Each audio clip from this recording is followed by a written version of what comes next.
ഇത് ഈ കഥയുടെ പാർട്ട് 2 ആണ്. നിങ്ങൾ പാർട്ട് 1 കണ്ടിട്ടില്ലെങ്കിൽ ഈ ലിങ്കിൽ ക്ലിക്ക് ചെയ്ത് അത് കണ്ടിട്ട് വേണം ഇത് കാണാൻ.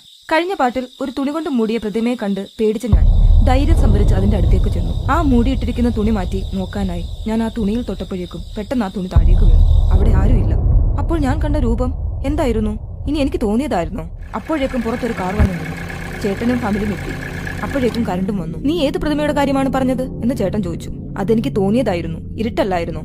ഞങ്ങൾ അങ്ങനെ ഭക്ഷണം കഴിച്ചു കിടന്നു. രാത്രി ഒരു 2 മണിയായി കാണും. പുറത്തുനിന്ന് എന്തോ സൗണ്ട് കേട്ടാണ് ഞാൻ ഉണർന്നത്. ജനൽ ഞാൻ അടയ്ക്കാൻ മറന്നുപോയിരുന്നു. അത് അടയ്ക്കാനായി ജനലിന്റെ അരികിൽ എത്തിയപ്പോഴാണ് പുറത്താരോ നിൽക്കുന്നത് പോലെ ഒരു കറുത്ത രൂപം. അതിന്റെ തിളങ്ങുന്ന കണ്ണുകൾ എന്നെ നോക്കുന്നത് പോലെ. ഞാൻ എന്റെ മൊബൈൽ ടോർച്ച് ഓൺ ആക്കി നോക്കി. അവിടെ ആരുമില്ല. ഞാൻ ജനൽ അടച്ചിട്ട് വീണ്ടും കിടന്നു. പക്ഷെ കിടന്നിട്ട് ഉറക്കം വരുന്നില്ല. വല്ലാത്ത ദാഹം.